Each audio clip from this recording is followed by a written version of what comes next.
What's up, guys? We are live. Welcome back to the Ange Tv Show, guys. Today, I have for you planned an amazing, let me tell you, inspiring and very resourceful episode today. I have someone waiting backstage. Let me tell you, you're going to learn a thing or two about defending yourself. But before I bring them on, guys, okay, I just want to say something. Where I live in Montreal, there's been a spike in violence, guys, okay? Notably, the shootings that have been happening in the last few weeks. Today, there was a shooting near my street. It just happened about 4 hours ago. There was also a stabbing locally where I live at a mall. So, guys, I think this man that's waiting backstage is the solution to all our questions. He came at the right time. He is self-defense expert, defensive tactic expert, guys. Mr. Nick Drossos. How you doing? Very good, Ange. Thank you for having me on the show. No problem. A great topic today. Like, I do interviews, but I think it's amazing that we're going to be talking about safety, awareness, both for men and women, especially like you said, that spike of violence that's happening, and what could people do in their daily lives just to stay safer. So I'm really excited about this. Thank you, Ange. Yeah, no problem, Nick. So the burning question that we always say at the beginning, I don't think I really have to introduce you. I mean, a lot of people know you. You're a big YouTuber, right, Nick? Yeah. Well, I have two YouTube channels. I have my Nick Drossos Defensive Tactics, which has almost 400,000 subscribers now. Yeah. And I also have a Code Red Defense with my business partner, Patrick, that has 220, because that one's just strictly more self-defense. Because over the years, my Nick Drossos kind of evolved into fitness as well, because I'm also a strength training coach. And I like to do the motivational, so I put all that together. So I'm working with those two channels. Yeah. Nick, what do you think about this question here? Nick C, he says, my solution is to move out of my area because it's too dangerous. Well, look, I mean, for some people, I get it. For some people, if it gets too much, they're like, screw it, I'm going to move. For others, going to be like, look, this is where I grew up. This is where I live. Yeah. And I'm gonna stay here and either learn how to defend myself or find ways to make my life a little bit, find ways to stay safer. So, we're not, because you could move somewhere else and you might face the same thing. So at some point, you just got to learn how to defend yourself, empower yourself, see what you could do to lead a safer life either way. Because you can get attacked in a nice neighborhood. You can get attacked in a park or walking downtown. So I always tell people, don't have an idea that attacks are only going to happen at a certain place or a certain area. It could happen everywhere and anywhere.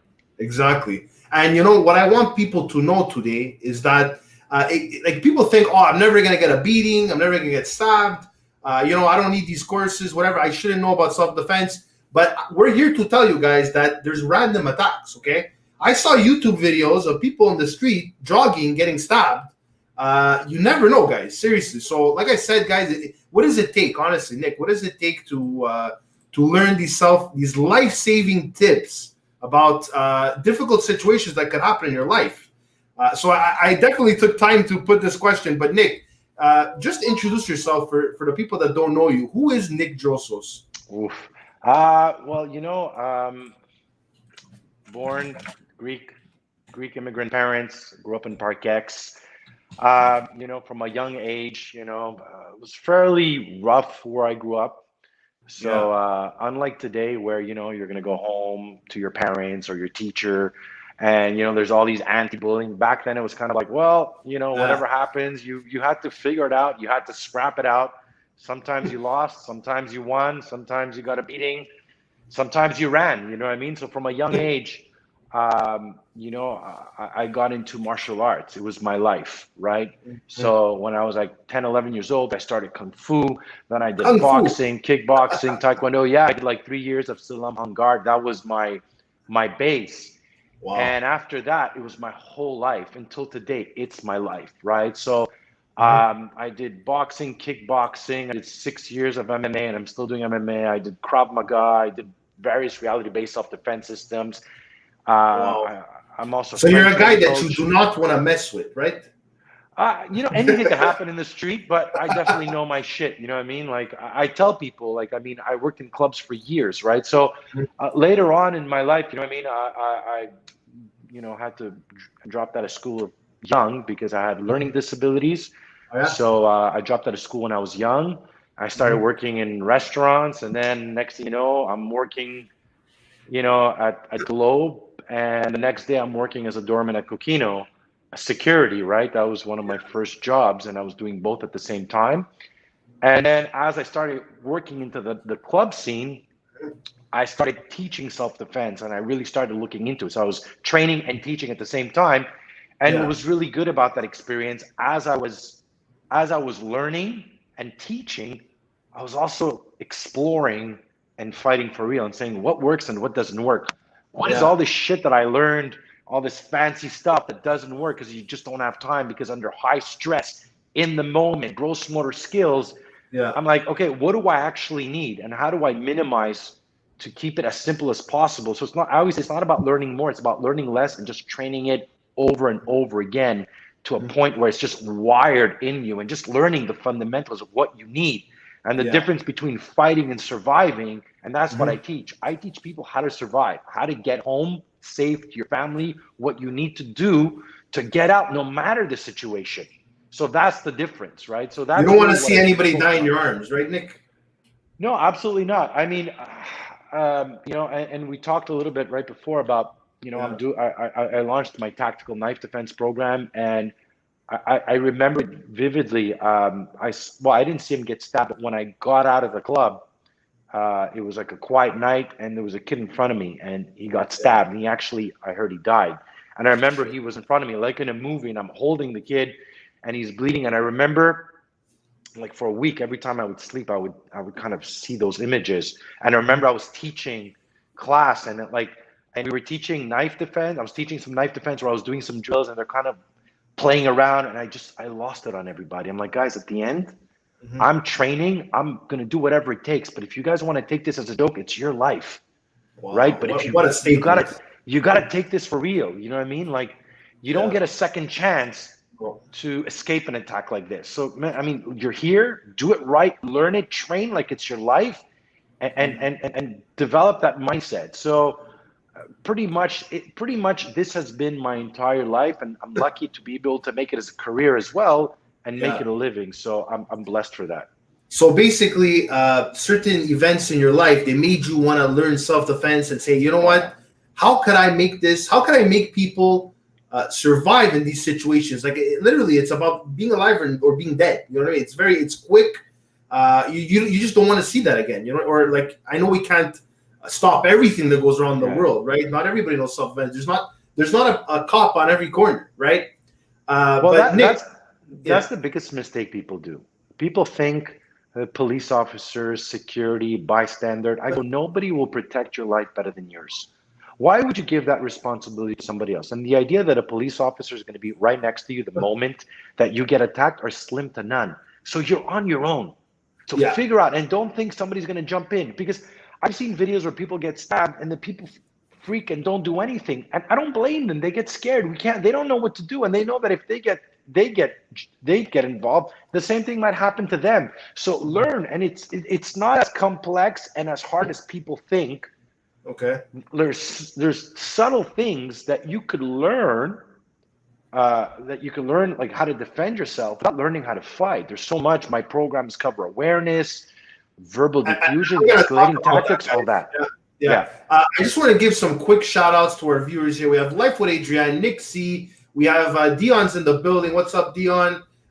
UA has a question for you. We're going to get a lot of questions for you, so get ready, Nick. Yeah, go ahead.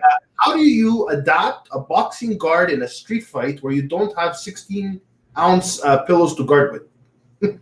Well, look, my guard in the street, it changes. I'll use the passive stance. Sometimes I'll just use my elbows coming up. I have different stance in terms of how I bring up my hands. But what I really focus on before I bring up my hands, I teach people how to strike from a natural position. To me, it's always about learning how to bring your hands naturally, right? Non-threatening, where I could diffuse, I can de-escalate, And I always tell people I'm either walking and talking my way out of the situation, or I'm going preemptive. So that's a little bit what I focus more than focusing on so much, the different type. Like I always start the attack or survival, not the moment your hands are up, but the moment you make visual or intuitive contact. Yeah. Absolutely. And Shannon is in the building. What's up, Shannon? She was actually inquiring about women's self-defense, which we're going to get into, Nick, right? Yeah. Because that's a big aspect of your program. Absolutely. Guys, it's really important. It's something, especially with the increase in domestic violence. I don't know about your area, but in my area, there's femicides. There's just a lot going on. And, I see a big boom in this, in learning. 2 weeks ago in Park Extension, a man killed his wife 2 weeks ago. So it does happen, right? So I guess we're going to cover that a little bit later. We're definitely going to cover that for sure. We went through your combat, your background, right? Yeah. So that we'll just skip for now. This is a really cool question, okay, Nick?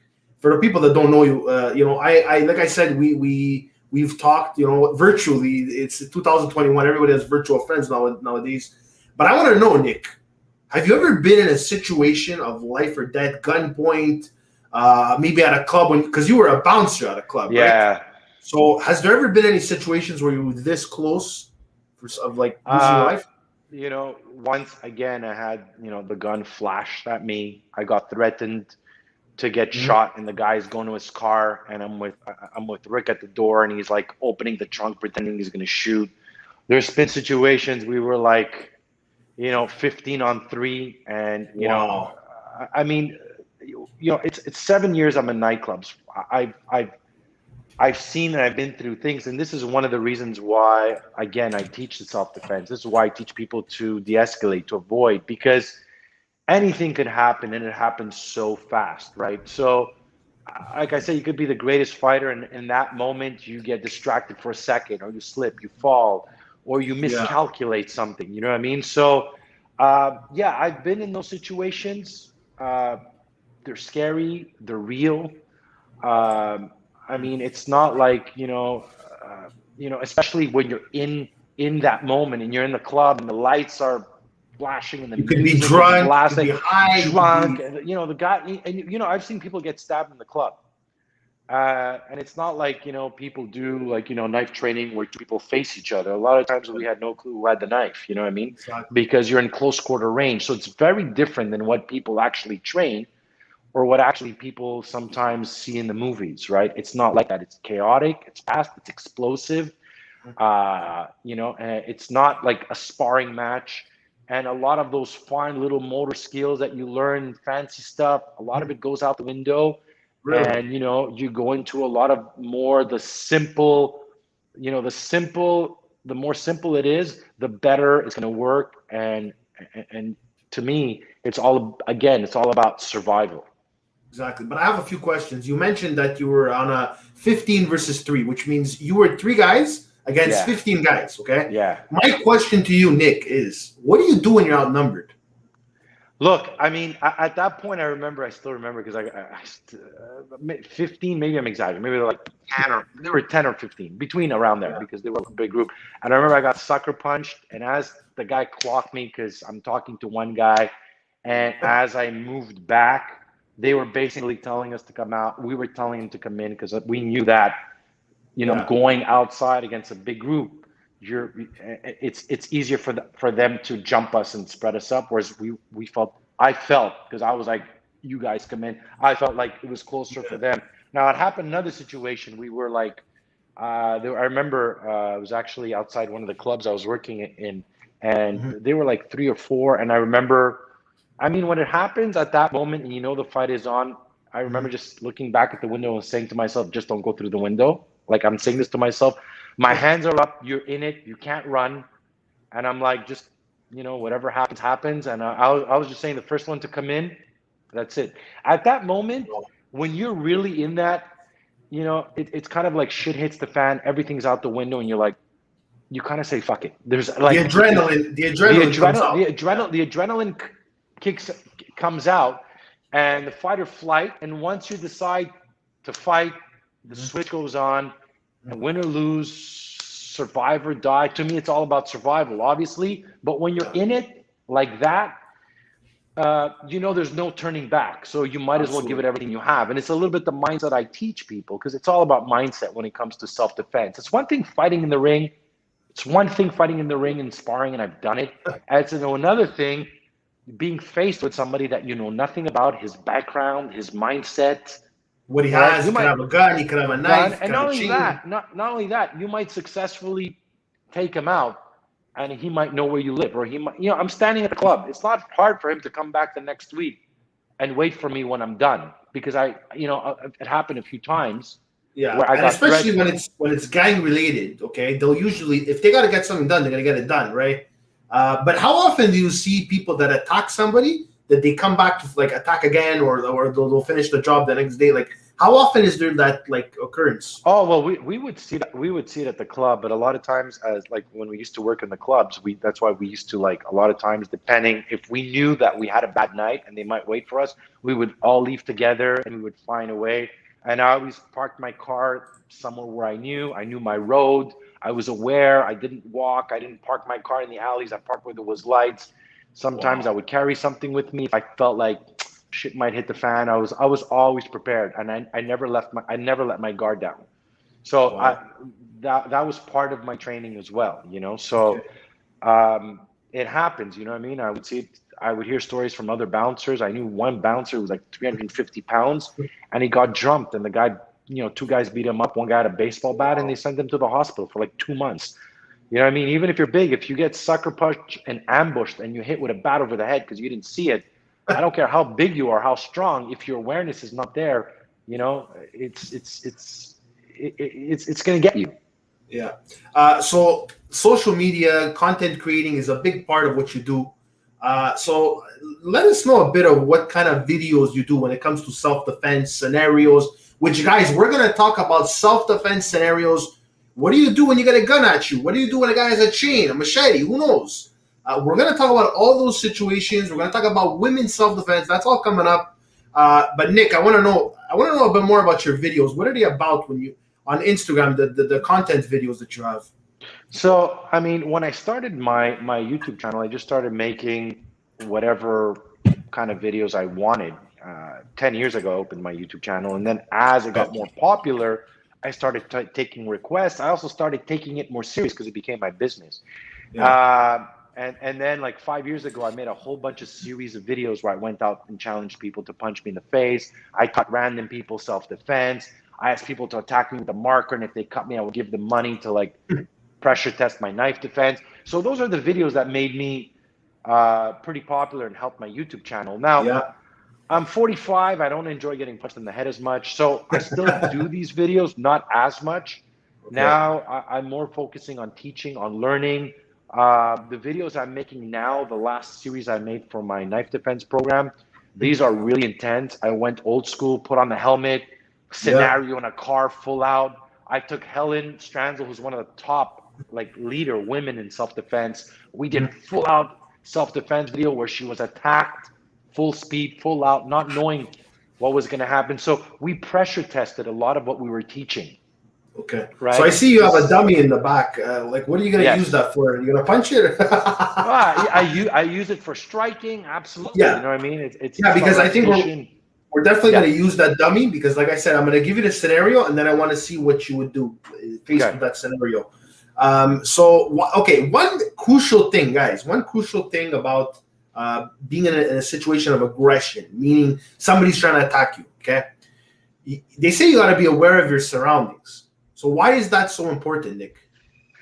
Look, it's important because when you're aware, one, if somebody wants to attack you, unless we're talking with a gun, but if somebody wants to sucker punch you, for a woman, rape you, stab you, he's got to come 3 to 5 feet to your range. Now, if he's 3 to 5 feet to your range and you're unaware, guess what? Before he makes his attack, you're going to be caught off guard and higher chances of you either panicking, freezing, being caught off guard, sucker punch, stabbed. But if you're aware, if the person's 5 feet away from me, even if I'm at the bus and I'm standing like this, right? I'm here and I see him, right? And he's standing here and I tilt my, at least I'm here. Boom, I can strike here. Bam, I could strike with an elbow. Just that awareness allows me to be prepared that if I see him flinch, move, come closer, I'm not going to wait for him to pull out his knife. I'm not going to wait for him to grab me. I'm not going to wait for him to get any closer. I'm either going to create distance or I'm going to attack. Okay. This is the crucial difference, and what people don't teach enough is awareness. And I teach, I did my instructor course, and I had one of the top Krav Maga instructors from the US come and train, and he goes, we all talk about awareness, but nobody teaches it. I develop drills to develop your awareness. So what does that mean? When somebody, you're walking down the street and you're waiting for the bus, or you're going to your car and a guy walks 5 feet, hey man, what's up? What's going on? Are you like, what's up, man? Or are you already, I'm looking at his hands. Is he angling up? Does he have a weapon? Why is he getting close? Is he trying to angle off to sucker punch me? If you don't know this, you won't know what to look for. But I do, and this is what I train, to develop your radar and your awareness so you're not caught off guard, but you're prepared. So basically what Nick is saying, guys, is that instead of just like just sitting in the corner of a bus of a metro where there's nobody there, use some common sense. If you go to crowded areas with light, but also look who's around. Look who's around. If you see a guy that's just like, you see he has like tics and he's just like walking around he's in a place for no good reason at the late, or you see that somebody's like a bit unstable, it's probably better to move to the next train or go where there's a crowd. That's what he means. Sometimes avoiding the whole situation is even better, Absolutely. That's why my programs are really focused on awareness and diffusion, how to diffuse and how to de-escalate. Mm-hmm. So first, you're aware. 2, you learn how to talk your way out of it. Yeah. And then my concept is, like Cobra Kai, strike first and strike hard. Go preemptive. I always say, I'm going to do whatever I can to diffuse the situation.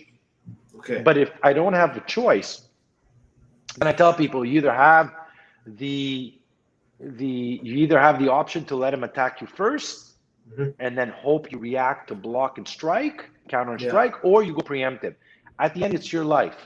But if I feel threatened, Nick, what I was saying is that like a guy like you're trained to do this. You would definitely take the chance, right, to attack somebody right away, right? Look, a guy like me who doesn't have the self-defense training. Honestly, if the guy asked for a phone, I'd give it to him. If the guy would I wouldn't say that I would take a beating. I'd probably run away if a guy was trying to punch me. Look, that's just me. Look, and there's nothing wrong with that, Ange. And this is what I try to tell people. And I make so many videos. And again, I made a lot of knife defense videos because that's something that I study a lot. And I do videos where I did a video and I'm in a car and the guy asked me for my money and I start fighting and I got slashed once or twice, but it's as real as you can get. Not a lot of instructors do that because they realize how hard it is and it looks bad if they get cut. I still posted that video because it's the reality. Today I posted on how to give your money and how to create distance and awareness. I saw it, even if I'm giving my money, I'm still moving back. I'm still creating distance. I'm still aware. Yeah. But at the end, it's your life. And if you feel that's the best way for you to get out of this and survive and you're okay with giving your phone, then do it. If you see an opportunity to strike, then strike. Again, it depends on the level of confidence and training that you have, as well as the opportunity and scenario in the moment. That's why it's better to be ready. Take the courses, guys. It doesn't take much. Look, especially if you're looking for a way to get in shape, it's a great way to get in shape too. Oh yeah, it's crazy. I want to give a shout out to McNikram. He's in the building. He's an OG member of the channel. What's up, McNikram? And also a quick shout out to Face, who messaged me today with some very kind words. Thank you very much, Face. But I have a question for you, Nick. When is it a good idea to run away? A lot of times you say you shouldn't run away. Why? Because you're in a tight area. The guy has a knife. The guy has a gun. There's nothing much you could do. He cornered you, right? But when is it an acceptable time to run away from an attacker? So look, I mean, the idea of running, and I tell people, like option number 1, run and get out, right? But if you're in your car, where are you going to run? If you're in an elevator, a staircase, if you're in a close quarter space, and I did a video here, right? Because people told me, oh, you're an idiot against a knife, just run. I'm like, okay, let's pressure test it. Let's see. So I had Helen, who like helps me makes videos, and she did my women's program. Yeah. She's in my gym. I'm 10 feet away. I go, okay, Helen, I'm gonna run to the door, and as soon as I run, you go. As soon as I ran to the door, I went to open it. She stabbed me. So, I mean, if you could run. But from the pressure testing I did, in order for you to run, one, you got to have a good 10, 15 feet of open space. Yeah. Two, you better not be in your heels and your skirt, you know, and hope that you can run faster than me. Yeah. Shannon has a question. She said, or you could tell the person that there's something behind them and make a run for it, no? I mean, look, that's pattern interrupting, right? Look, I'm going to give you my money, man. Here, just go ahead, take it. As they look down, boom, I run or I make my next move. Or you're like, shit, police. He turns around, you run. I mean, why not? You know what I mean? If the person falls for it, great. But again, here's a thing that people don't talk about, because again, a lot of instructors don't pressure test. And a lot of instructors teach in their dojo and their gym. A lot of my teaching and my videos happen in real environments. Yeah. So it's one thing if you tell me, you know, oh, I have great kicks. Great. You're in a staircase. You're in a car. Oh, I do jiu-jitsu. Great. I love jiu-jitsu, but you're not going to grapple your way, you know, on a staircase, in a car, in a small space, or you know. So there's things that you can and cannot do. So there's pros and cons to everything, right? It's about you figuring out through training and through pressure testing. And one of the things, the biggest factor I tell people is your environment. Where are you? What's the space that you're in? If you could run. But if I'm in an elevator, if I'm in a staircase, if I'm in a parking lot, if I'm a woman in my heels, if I'm in my bedroom, I'm gonna run where? Like the Night Stalker, the guy that came through the window there. You know what I mean? Like. But that's it. You're in that close quarter space. You have no choice but to fight. Now, how much you want to fight? If you want to, you know, not fight back, that's up to you. And that's what I tell people, because sometimes people think I'm giving them. I'm not here to tell people what to do or not to do. I'm giving you different solutions and options, and up to you to take what you want and use it the way you want it. Ryocat is saying, do you need a gun to protect yourself with the bad guys or some psycho person? Look, I mean, the gun laws here are a lot harder. And again, if you're in your shower, you know what I mean? You're taking a shower, somebody breaks into your house. Where's your gun? You know, you're in your backyard. I'm fixing my backyard. Somebody breaks into my backyard. So you should be trained to fight without a weapon, right? Look, this here is always here. It's always, and it's attached to your body. Yeah. You're better off learning how to use your environment, improvised weapons, like how to pick up a chair, because you might be in a restaurant and be able to pick up a chair, start throwing plates, forks, knives, glasses. That's much better than you depending on a weapon that you may or may not have or have to reach for. Yeah. Because you need that to defend yourself. But one thing's for sure, your limbs are always ready to go. These are good, like this. These are my favorite right here. This over here. Yeah. So this is strong. Like if you hit someone pretty quick. Yeah, right here. Yeah, for sure. Where would you suggest we have to hit somebody to not either? Is the idea to knock them out? What's the idea to make them flinch? Like, look, you know what? What I teach is survival and how to bait. That means if I'm here and I'm talking to you and I'm diffusing the fight, I'm like, look, man, I really want to fight. He grabbed, bam, I strike him in the throat. And he stops for a second, he does this, and I could run because I found the split sec, I'm out. The difference between survival and fighting is, Ange, 3 or 4 strikes and you hit him and he flinches and you could run, that's survival. Fighting is you hit him, he flinches, and you try to take him down for an arm bar. At any point, the fight might switch, his friend might jump in, he might reach for a weapon. That's why I tell people, you hit and you get out. It's not hard work. So the idea is not to kill somebody. It's not to make them unconscious. It's just to get an opportunity to escape. No, if I knock him out, if I'm in close quarter range, again, I'm in an elevator or I'm in a close space, and he's still holding on, and I'm striking, and he still has me. I always tell people the fight ends when you create enough space for you to escape and run. But if I'm in there, you don't stop. I'm not just going to give him strike once. I'm going to strike him until he's out cold, or until he lets go, or until he drops, or until I feel secure enough to run. Yeah. So McNicrum is saying, how do you fight? So can you show us a strike? Like on the dummy, like show us a nice strike. Well, there's a few things. Like one of my, I'll show you guys here. Okay. Pick it up over here. Yeah. So I mean, it depends on. I like some people punch. I like to hit open palm strikes.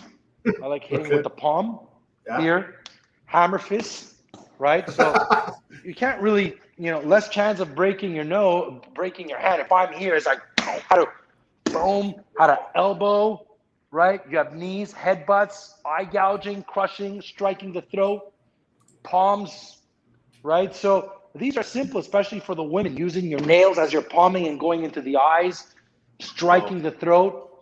I mean, these are strikes that don't require so much training.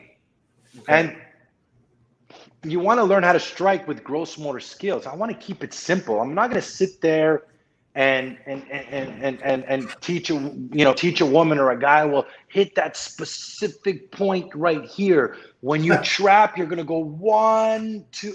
I mean, anytime you see a sequence in a technique, it's wrong, because I don't know how my attacker is going to react. I might trap and strike. He might counter. He might be reaching for a knife. I might slip and fall. I tell people, do you train to slip and fall? No. Well, guess what? It happens. Yeah, I know, because it's happened to me. You know what I mean? So outside the club, -20 in snow. I remember I clinched with a guy. Boom, boom. Next thing you know, I'm on the floor because I slipped. It happens. So when you fall, what do you do? Like when you're somebody's beating you, you fall. Like, well, look, it depends on the situation. It's hard to explain. It depends on like where you're at, how you felt. One thing's for sure, and I love jiu-jitsu. I mean, I don't want to stay on the floor because you're like maybe one-on-one. If I know nobody's getting involved, take him on the floor, take your time, take him out.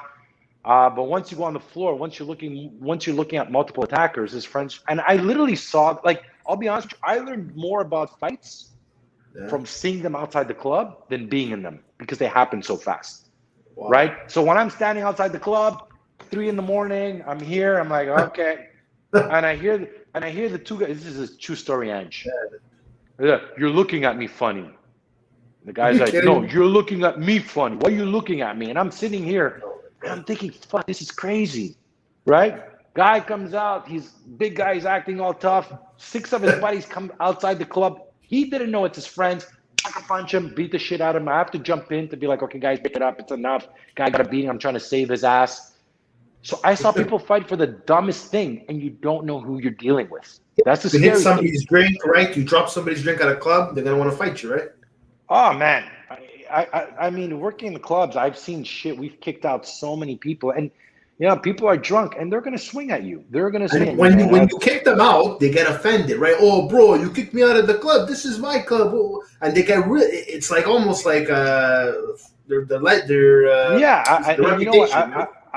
People would tell me, bro, I'm gonna kick your ass. I'm like, yeah, man, do it, man. Just go. I'm like, make your move. Like, just. Like, go. I'm right here. You know what I mean? But again, you just stay calm, you diffuse. But the whole time, it's about you're ready, even if you don't show it, right? Even if I'm never in a fighting stance. I'm always calm. My hands are up, just like this, man. Look, man, it's good. It's good. My hands are up because I'm ready to block. I'm ready to strike. I'm ready to. Sometimes, Nick, honestly, the way you stand, the way you do like a stance. Sometimes the guy's gonna get scared. He's gonna turn around. I'll tell you why that's true.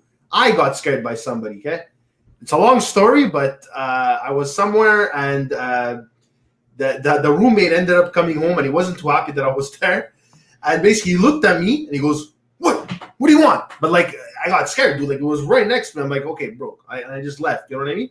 Like, I didn't like fight back or act tough back. Look, that's fine, right? That's okay. Again, that's part of the intimidation, right? And you see it outside. I lived this more working in clubs, right? Where, I mean, you work in clubs for almost 7 years. I did 10 years of security. I saw so many fights, and you always, in most cases, you have the verbal, the intimidation, the mind game. A lot of times the attacker you already know who's going to win or lose the fight before it even starts because of the attitude of the person. You know that if you're about to fight somebody or you just and you're like, holy shit, I'm going to take a beating before it even starts, you took in a beating. Yeah. Right? So your mindset is everything. Thomas has a question. What's up, Thomas, from the UK, I believe, or Ireland, one of the two. I have a question. How do I defend myself if Khabib Nurmagomedov, did I say it correctly, puts me in a Dagestani handcuff? You bite him.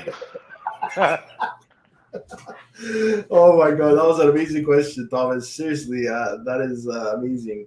Okay, so why, how, and why is it important to trap weapons? Like when the guy has a knife, like at what point do we trap the weapon? How do we do it? Maybe you could show. I don't know if that dummy has an arm. No, he doesn't. He doesn't. No, look, I mean, I have them. Look. So, I mean, if we're looking at a mugging and you have a distance, obviously, I always tell people you only trap the knife when you're in close quarter range because, and I pressure tested where at one point I had one of the students attack me with a marker so we could see the cuts, and all I did was parry. And one like this, I saw you. One like this. Parry, move the arm, I just get slashed everywhere. Okay. Now, when the second drill, I had to trap. Well, I got slashed a lot less by trapping because I'm in close quarter range.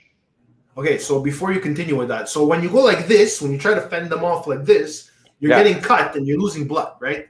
Yeah, I'm getting cut, and at the same time, at some point, I need to strike or I need to trap the knife because I'm in close quarter range. Yeah. Right? So it depends on the range. If the person's far away, then no. Yeah. Raukat's asking a fire question. He says, any person is how to survive in fire. He's from Japan, by the way. He's saying, how do you survive a fire? I don't know if that's something that you train. How do you survive a fire, man? As soon as you smell something burning, get out. Yeah, exactly. That's definitely something a fireman that would have to tell you for sure. So the trapping the weapons. So once you trap the weapon, are you able to pull? Like, are you able to get the knife out of the hand? Like, what do? You trap the hand? You want to trap the knife, and basically you want to make sure you secure it. Either like I'm either going to pin it to my body or his body. Make sure he can't switch. But the key to this is to attack. You got to attack. That's my point. When do we strike?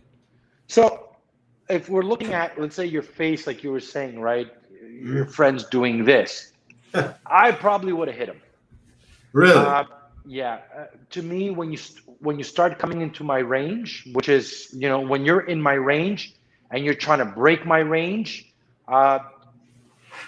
if I see you angling off, if I see you trying to shift your weight to come around, if I see you reaching in something for your pocket, if I can't see your hands or fingers, if I think you have a weapon and it's concealed, I'm going to strike. So if you're 10 feet away, and you're telling me I'm going to beat the shit, I'm going to do this, I don't care.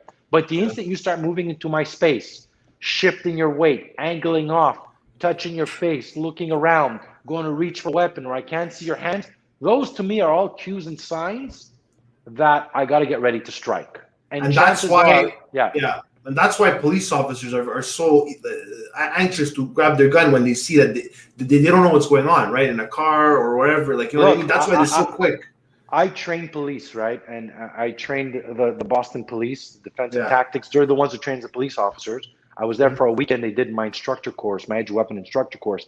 And I had a drill where we were 3 feet, 6 feet, 10 feet, 15 feet, 20 feet. Mm-hmm. And I charged with a knife, right? Okay. Obviously a fake knife. And they had to get to their gun. 3 feet, you're dead. Wow. 6 feet, you're dead. Even under 10 feet, by the time they got to their gun and they took it out, I was already there stabbing away. Wow. So that's why, and I tell people, if an officer tells you, show me your hands, show him your hands. It's the reason why officers shoot. You know what I mean? And people are like, well, why didn't you just to defend against a knife is extremely hard in close quarter range. I don't care how much training you've done, and I've done it. Okay. It's I'm a lot more afraid of than a knife than a gun, especially in close quarter range. Because in close quarter range, it travels fast. You can switch hands. It doesn't. There's arteries involved. Yeah. You don't see it. Like, I mean, I've seen in one of the clubs I work, somebody shot in a nightclub. Wow, people were all ducking. We're like, what the hell? People got stabbed in the club. We were like, who had the knife? We had no clue because you don't hear it. It's silent. You don't need to reload. It doesn't make noise. You can switch hands. And even if you're a great knife expert or some psychotic person who just wants to stab you, and I've tried this, I had Helen attack me with the knife, full out, like with a marker. Yeah. And by the time I trapped her, and she's like 145 pounds, she slashed me 2-3 times. And I did it to show the reality of it, because even a psychopath, it's hard because it takes a lot of timing and speed, and it's not just, like you look at like some of the moves, like, okay, 1, 2, and 3. Person's not going to attack you like that. And we see that in my video, the Tactical Edge program. I'm doing these scenarios, and then some people, most of the comments love it. People are like, wow, this is real. And then people, oh, your technique is wrong. Okay, show me the video. Send me the video of you doing it. But don't send me some bullshit. Okay, step 1, I grab the knife. Step 2, I trap the knife. Step 3, I strike him. No, that's not the reality of it. Not in real speed. My next question, it's the video you did today, so I think it's a really good timing. If a guy comes up to you, it could be you're at the bus stop, wherever it is, maybe an alley, he comes up to you, it looks like he has a weapon on him, or maybe even not. I would say, okay, let's just say for the purpose, he has a knife on him, okay? He's coming after you, he says, give me your phone. What do you do, Nick? Do you give that phone? Do you try to fight back? Do you run away? So, I mean, in the scenario, and I mean, over my videos, I've made videos where I'm not giving my stuff. I've made videos where I'm giving my stuff.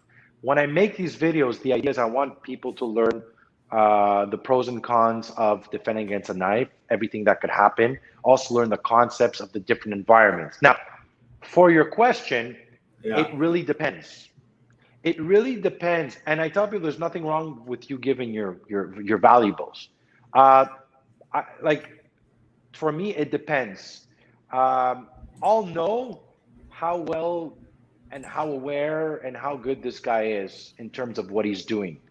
If, there's going to be some cues and signs, like even when I did it with Costa, I said in the video, I found moments to strike. So if I see he's very prepared, he's holding a knife a certain way, he's moving a certain way, he's keeping a distance, I'm like, okay, I'm about to get into a knife fight. This guy knows what he's doing more or less. It really depends on the range, on the environment at the moment. So again, would I give it? It's hard for me to say, right? Really? It's hard for me to say. And I'm not anybody who watches this. There's nothing wrong with giving it. Maybe I give an example. Maybe I took my COVID shot for 2 days. I was feeling sick and weak. Maybe at that moment, I'd be like caught off guard and tired. And be like, who knows, right? Maybe I broke my ribs, a couple of years ago training. I couldn't breathe. Maybe at that point I'd be like, fuck it. You know what I mean? Yeah, exactly. Or maybe at that moment, he's somebody who's, doing this and panicking and leading with the hand and looking around. And as he looks around, I find the opportunity to grab the knife. It depends. Depends. That's what I try to teach people. However, there's nothing wrong with giving your stuff, because once you trap the knife and you commit, you are getting into a knife fight. And the chance of you getting cut are extremely high, and getting killed high as well. So when you make the decision to commit, you got to follow through with it. There's no, I'm going to parry or trap and then not fight back. Once you make it, you flip the switch, it's fight or flight. Once you decide to fight, you got to go all the way. And that's what I try to teach people. Yeah. So we're going to go through the scenarios now. A guy comes up to you in an alley, jumps you. A guy jumps you from the behind. Let's just say, okay? He starts punching you. You're on the ground. What the hell do you do? How do you, especially if he has the upper hand, he's in the back of you, he jumps you, he's trying to either steal something from you, or maybe somebody just told him to give you a beating, whatever. What do you do when the guy's on top of you? Right away, man, you start fighting with everything you have, right? And one of the most important things I teach, when you're chest to back, you always have to turn around and face the attacker. There's only so much I can do backwards, elbows, headbutts, maybe strike low, but for sure, and this is, again, to the mindset. Like, I mean, even you, Ange, somebody jumps you in the back, right? in the lane or whatever, you don't expect it. What are your options? Option number one, you go down to the ground and don't fight back, but you're getting hit.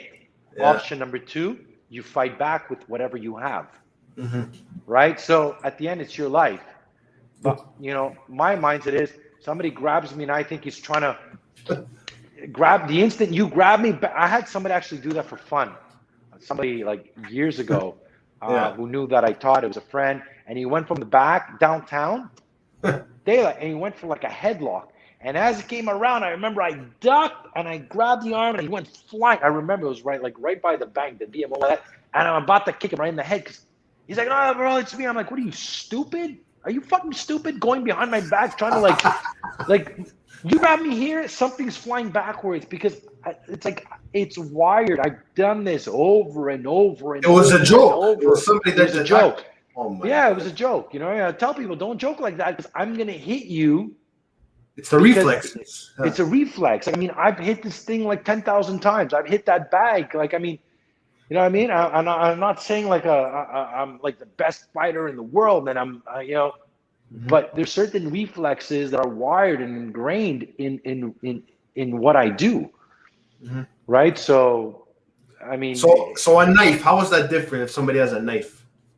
Well, because a knife, it's your life, man. A knife, it's your life, right? So obviously, if you could get away without engaging with the knife, stay away. He wants your stuff, give him the stuff, right? But even giving your stuff, he might try to stab you. Do you have an improvised weapon? Can I use my belt, my chair, a bottle, a bag, a jacket? Your phone, your environment, whatever you have, throw shit, right? So, and go as a last resort with the knife. But like I did that video with domestic violence, if you're in it and he's got a knife and he's trying to take your life, better to know a little something than nothing, and better do something than do nothing. That's for sure. And a guy with a knife, like what are like from what you've seen or heard, how often does the guy actually use a knife? Like when someone threatens you, how often are they actually going to use it? Well, look, I look at it as if you pull out a knife and you went that far to threaten me, I can't assume if you would use it or you wouldn't. I'm going to assume that you're going to use it. I'm going to assume that you're willing to use it. I'm going to assume that I'm in a knife fight and my life is in danger and threat now. So once you do that, you've escalated that part of the violence. And that takes me to the next level, meaning that I'm not playing around with this shit anymore. Like if you come close, or if I see you make a move, there's a fight. Yeah. Right. And I'm not going to go light on that. I'm not going to go light on that. That's for sure. Yeah. The problem, Nick, is that you don't know whether he's coming at you to kill you. Like, let's say it's a guy who, like, it's a hit, whatever. He wants to kill you. You don't know his motive. So it's like, how do you choose whether to strike or not? You know what I mean? Like, me, if the guy wants something, I'll give it to him. You don't know, though. It could be a guy just wants to kill you, right? Or it could be a guy that's crazy that just thinks you're a clown. But you see, that's the thing, right? There's motives, right? And normally he might want your valuables, which you can give. He might want your body if you're a woman, maybe even a guy, rape you. That's right. He might want your life, kidnap you. He might want to intimidate you and he might be a crazy. So it depends on the motive. That's why the awareness in the verbal part, you know what I mean? If the guy comes up to me, you know what I mean? Hey, you that fucking guy? Oh shit, no man, it's not me. You know what I mean? Maybe it's a mistaken identity. Maybe I'm somebody else.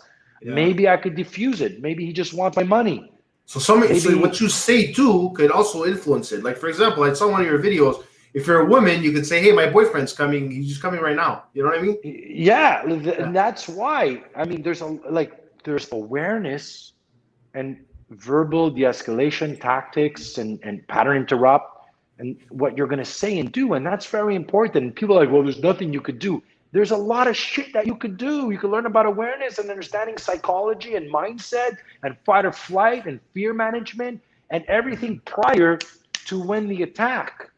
Yeah, it's neglected. Nobody talks about it, or very few people talk about it. Very few people teach it. So you go into your karate school, or you go into your MMA school, which I love, but they're not going to teach you how to be aware of your surroundings. They're not going to teach you how to use improvised weapons. They're not going to teach you about psychology. They're not going to teach you how to diffuse, how to de-escalate, how to read body language. And those are the very important parts of self-defense that anybody could learn, right? It's just, I could teach any woman about awareness and teach her about the different color codes of how to be aware in her environment. Yeah, so let's talk about women's self-defense. This is something I definitely wanted to talk about. You're right. Sometimes you're at a party, you're in a dress, you're going to a party of high heels on. You didn't expect to get into a fight or possibly be raped or whatever it is, stabbed. How is it different, women's self-defense from men? So the main thing that's the most different is that a guy is not going to walk up to a girl and be like, "Come on, you want to go? Let's go. Me and you. You have a fucking problem." No, he's going to get close. He might be super nice, super sweet. He might make advances, right? Well, I'll tell you a great story, and I share this, because I've worked with women who've been raped, who've been beaten. I've trained women who fought back and trained women who didn't fight back. Okay. Right? And I'm going to talk about something very important right now. There's a significant difference between women who've been attacked, who didn't fight back, and who did fight back. The women I met who didn't fight back always felt, fuck, I should have fought back. I should have done something. Even after the attack, they beat themselves. They were ashamed. They were angry at themselves. They were embarrassed. They were mad. They said, I wish I could go back and what I've done. The women who fought back, like I knew one woman who was attacked and she was in the hospital, but so was he because she fucking gave him a fight. And she's like, Nick, you know what? She goes, I took a beating. I was in the hospital. She showed me the pictures. But I gave him everything I had, Nick. I couldn't do it. But at least he was there next to me. So the recovery, right? And the same thing for guys goes for a guy. Somebody, a bully jumps you and you did nothing. You go home and you cry and you're mad. But if you gave him a fight, and even if you took a beating, but you're like, I gave him everything I have, it's life. Shit happens. It makes you feel like you stood up for yourself, You did. Yes, that's the mindset. That's what it is, right? You stood up. You gave it everything you have. Yeah, I took a beating. I took a shot. Maybe you got stabbed. But at least you fought. You just didn't roll over and be a victim. Yeah. And then live that story over and over, or go back and say, I should have, I could have, I would have. And the odds are, if you're fighting back, you're also buying yourself time for somebody to help you, or the guy might get scared. Who knows? Right? Absolutely. I had a woman who was attacked, and this was before the classes that she trained with me. And the guy grabbed her from behind. All she did was started screaming and wailing her hands. The guy panicked and ran. And I remember her asking me, Nick, did I do well? I go, you're here, right? You're here. You're good. Nothing happened. I go, you should be proud of yourself. Yeah. You should be proud of yourself. Now, all we're going to do is teach you some techniques, teach you some stuff that you could have done a little bit better. But congratulate yourself for fighting back. That's that's most of the fight. Yeah. Nick, this is a big question. This is one of the scenarios that everybody wants to know about. A guy points a gun at you. Like I said, a knife is one thing. It's funny that you told me a knife is more dangerous. I believe you now. But like I said, a gun is something that most people think that they don't have a chance against, okay? So a guy pulls out a gun. He's pretty close to you. He puts it on your head, whatever he does. He has a gun. You're in a close quarter. Are we talking contact? Okay, let's say both. He has a gun to your head, or he's about 5 feet away with your gun. What do you do? Do you run around? Do you I don't know. I just don't know. Honestly, if I were to guess, a guy points a gun at you. First, I would do what he wants. That's probably what I would do. If I think the guy is trying to kill me, well, then I'm. Well, here. I would probably try to tackle him or something. I don't know. And this is what I tell people: if somebody wants you dead, he's not going to walk up and do this shit. He's just going to shoot. If he hasn't pulled the trigger, that means he hasn't got what he wants yet. So your job is to figure out what does he want. Okay. And how do me and you negotiate this? So the idea is, as long as you keep talking, you get him away from thinking of shooting. That's a good point. So Yeah. So basically, you live by the gun, you die by the gun. So people that could expect to be attacked, whether you're whatever you're in gangs or whatever, like Look, there's most likely something going on. That's a different story. That's it is not a different I tell story. people it's not a common attack, Yeah. right? You have like gangs shooting each other, or somebody wants somebody. The odds are you're gonna have a gun if you're a target. And not only that, he's not gonna walk up to you and do this stuff. He's just gonna shoot, right? So drive by and stuff like that. Yeah, that's not a common attack. That's not, you know what I mean? If you're in that life, that's yeah, I can't help you with that, and I don't want to help you with that. That's part of your job description, as I call it. Yeah. You know, but the average person who's maybe walking to the car and they say, you know, give me your car and give me the keys and or ATM, you're at an ATM and the guy pulls out a gun. Or ATM, you know what I mean? That's completely different. Absolutely.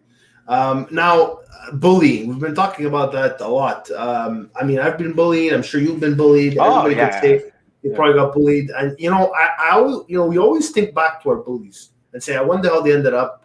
And I wish I would have stood up for myself. I wish I had with something in me to stop that bully. So my question to you is, what do you have to do to make a bully just stop? You know what I mean? Do you really have to punch him in the face? I don't know. The truth is, you have like, I mean, we have all these, okay, you know, be good, being kind, and go to the teacher, go this. I don't want to say it doesn't work, but a lot of times it doesn't. Yeah. Right? Unfortunately, I tell people bullying exists, and will exist forever. It's part of human nature, right? Yeah. So to me, it's learn how to defend yourself. Learn how to stand up for yourself. Win or lose, stand up. Yeah, you're gonna go? Let's go. Win or lose, I'm gonna give you a fight. Because a bully, it's gonna do a lot. They do a lot with the talking. They might push and shove. They don't know most of them don't even know how to fight. So they're gonna do a lot of talking. So you have to put their money where their mouth is. They're gonna do and you have to show, like, look, you're gonna try to do something to me, you're gonna get hit hard. You know what I mean? Yeah, like even, and this is why, even the way your posture, like you train, create that, look solid. Look, when you walk down the street, you know, the guy's gonna look at me and be like, okay, do I pick on this skinny guy who looks like he's, you know, 100 pounds and he looks scared?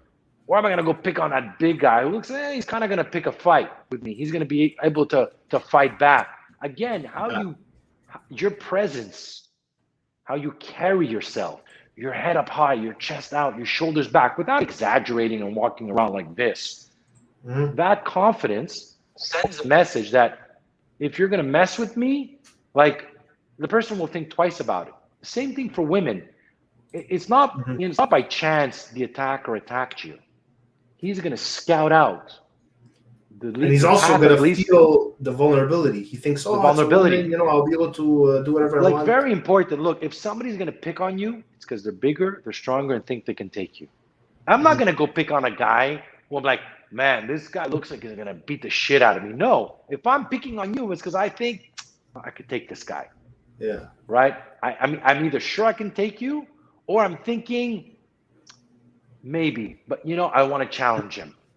So, I mean, but if you train, if you look strong, if you know, the way you carry yourself and your awareness, your head moving, looking around, being aware, letting him know that you saw him, all this sends a signal to a potential attacker or bully that, hey, I'm not going to be an easy victim. I'm going to be a lot more harder than you think.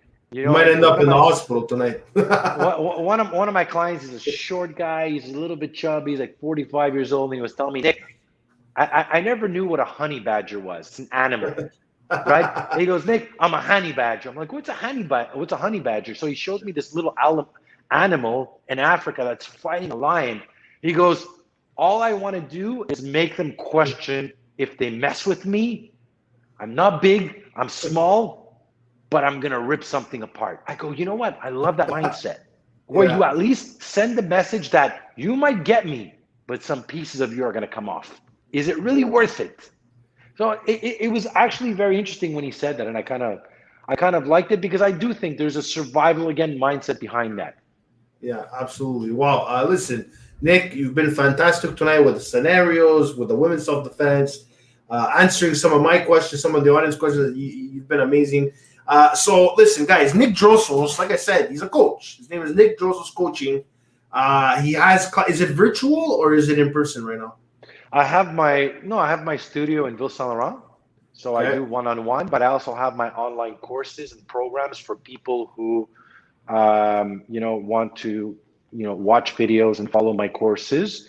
Mm-hmm. I also have events and instructor courses like weekend seminars. Yeah. And I also have online training. So I'm training people pretty much all around the world who want to do one-on-one coaching and training. Wow. So you do all that, you do the content, you go out in the park and you fight people. I don't stop, man. But you know what? I love what I do, man. I love what I do. So and that's the key. I tell everybody, why would you do something you don't like? Oh man, I love what I do, and I feel I'm serving people. I'm making a difference, and I have testimonials of people who got attacked with a knife and who got survived. I had a guy who got stabbed. He got stabbed and goes, Nick, because of your video, I got stabbed once. The second time, I remembered your video to trap, so I trapped. I just started hitting. A guy who used a chair.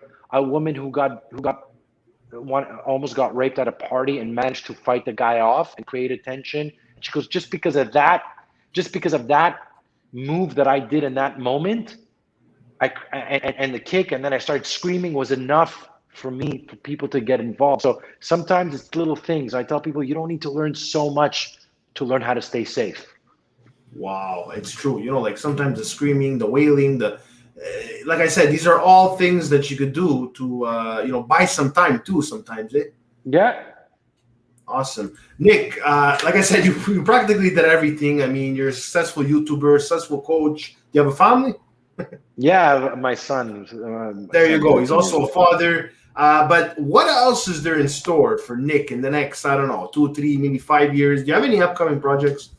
I'm going to be doing more events. I'm planning to do a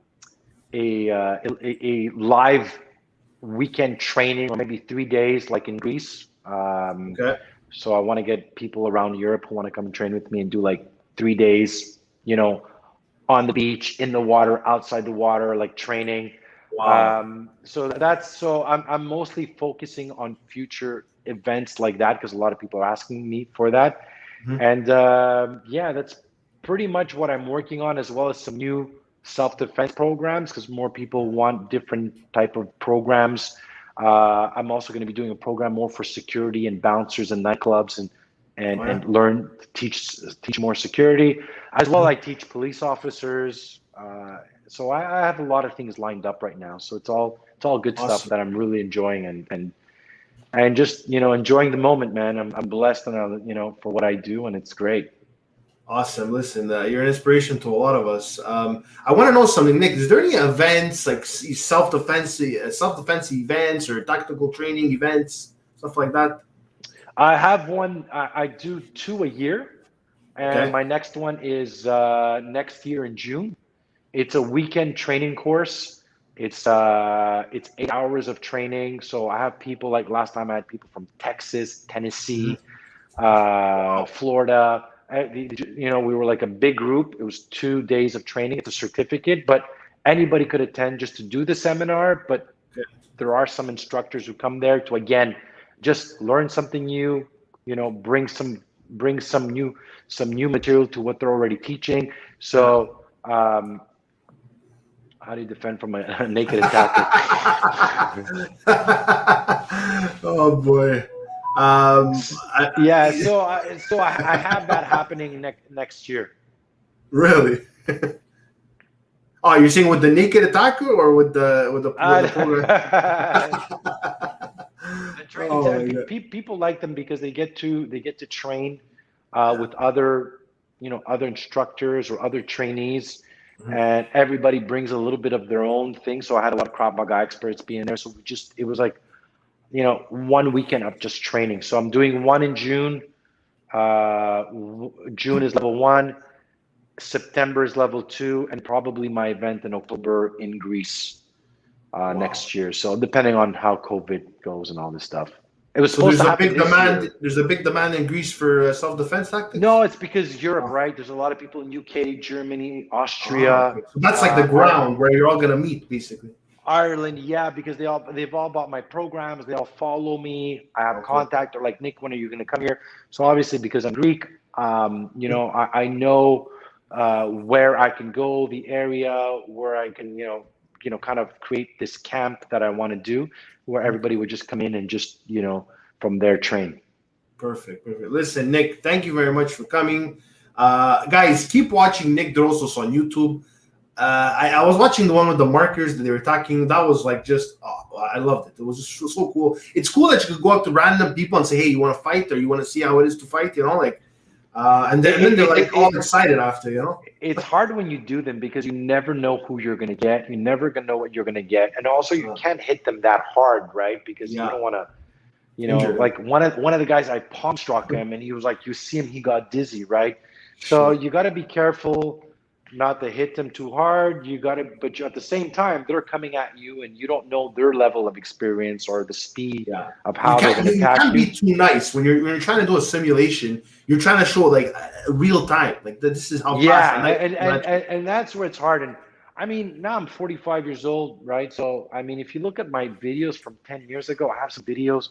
They were intense, man. They were intense. Like, I mean, you hear bop, bop, palm strikes, people flying into the wall. I mean, as you get older, you're like, okay, like, I mean, risk a heart attack and stuff. I've got enough punches to the head, right? So I focus more on teaching and bringing my years of experience than actually having to prove so much. Hey, you know, can you still do this, right? So, and I still train, you know, as hard as I used to train because I believe in leading by example, and I wanna practice what I preach and show people that, you know, you're never too old, it's never too late, and there's always something that you could learn. Excellent. Listen, keep doing what you're doing. You're truly an inspiration as a YouTuber. You're as a father, as somebody teaching self-defense, which is something that a lot of people don't know about. You know, and I want that awareness to get out.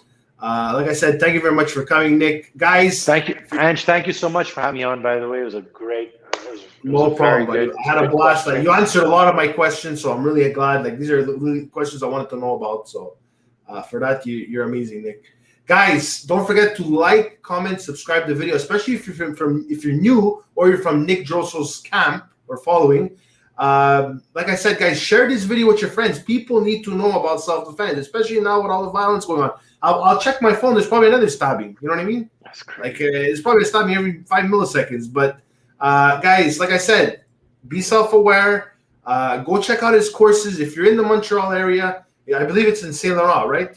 My studio, yes. Studio. So, guys, go check out Nick Drossos. He's a great guy. One day, maybe I'll go see Nick Drossos. Guaranteed. I could definitely have a session with him, see what kind of moves you got, you know. But like I said, good night, guys. I just want to say quickly that next week we have Tanisha Collins, an amazing author. You got to get to know this girl. She was involved in Fatherhood, the Netflix special. Oh, wow. And we also have Stephen Voice coming on the Wednesday. That's going to be extremely interesting. I can't wait to have him. So there's a lot more great guests coming. Thank you very much for coming. Guys, me and Nick are signing out. Ciao. Buonasera, guys. Ciao. Bye.